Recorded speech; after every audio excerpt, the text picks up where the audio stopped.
It is not a horde that will kill you. It is the silence.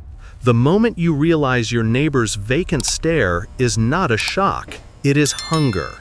Subscribe to Think What If for more stories that push your imagination to the edge. It begins not with a scream, but with a cough, a dry, rasping sound echoing from the waiting room. You are there. You see the doctor's eyes widen, not at the infection, but at its speed. 1 minute, a fever. The next, a blinding animal rage. This isn't the movie monster you know. This is a subtle internal sabotage. A biological Trojan horse delivered by a microscopic assassin. It doesn't reanimate the dead. It simply redefines the living. A flicker of humanity snuffed out by a protein chain that folds just wrong. Remember that feeling of a cold coming on? The scratch in your throat? Now amplify that by 1,000. Feel the heat of the fever bloom in your own skull. How long do you have before the mirror shows you a stranger?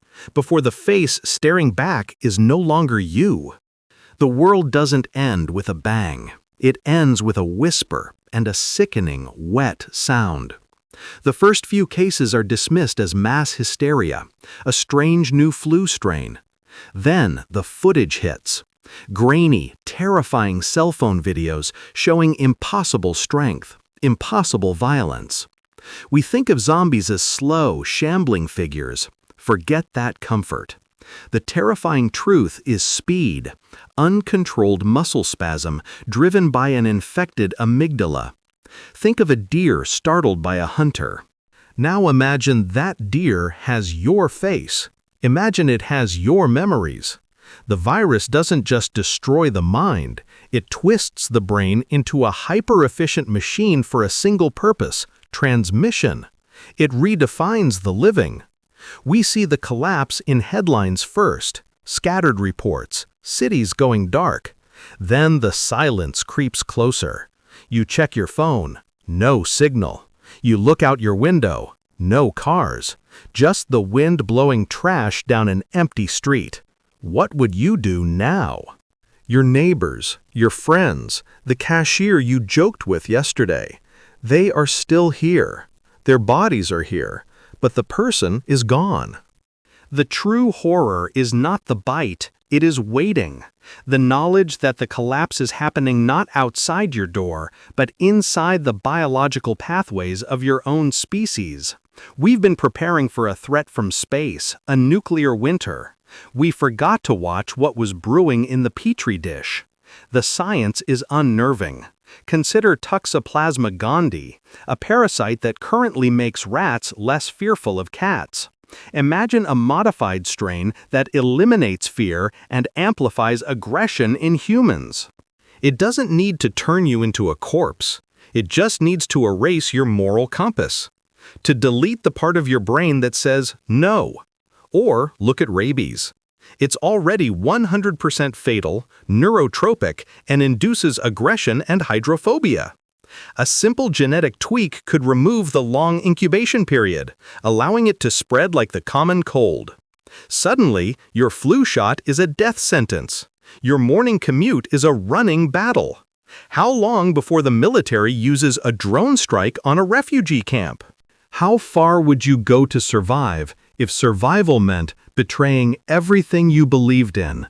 The line between necessary force and cold-blooded murder blurs into a gray, terrifying mist.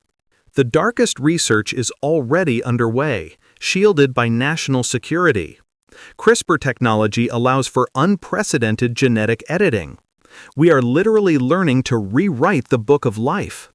What if a bioweapon designed to induce docility in enemy soldiers had an unforeseen volatile mutation? A prion-like disease, a misfolded protein that spreads through consumption or aerosol. It's not about making a monster, it's about making a mistake. A simple lab accident where a cleaning crew member forgets to check a pressure gauge. One microscopic particle escapes containment. That is all it takes. Paranoia becomes an epidemic. You stop trusting the news. You stop trusting your government. Soon, you stop trusting the faces of your own family.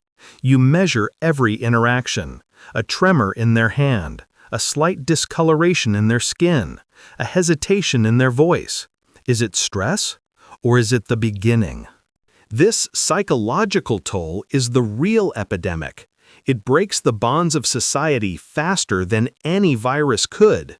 The infrastructure of civilization doesn't withstand panic. It shatters like glass. The smell of the end is metal and rot, copper from spilled blood, the sickly sweet odor of decaying food in abandoned stores. You learn to listen to the silence, to distinguish the wind from a footstep, the rustle of a curtain from the shift of a hungry jaw. You find yourself scavenging, your hands trembling as you break into a darkened pharmacy. The moon is full. It casts long, stark shadows. Every shadow is a potential threat. You haven't spoken a full sentence in 3 days. Your voice is hoarse from fear and disuse. You think back to the last time you heard laughter. It feels like 1,000 years ago.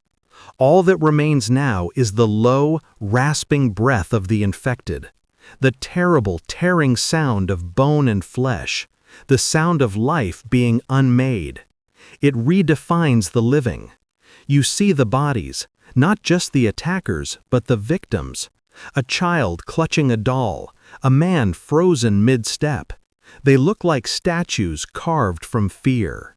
You see her, a woman huddled in a doorway. She is crying, not screaming, but weeping silently. You approach with your weapon raised. Your heart is hammering a desperate rhythm against your ribs. She looks up. Her eyes are clear. They are sane.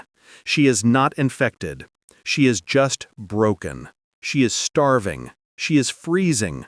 But she is whole. You have a single can of food left. It is enough for one person for 1 day. What do you do? The ethical choice is a luxury no longer afforded in this broken world. The biological imperative has superseded morality. You are no longer judged by the law. You are judged by survival.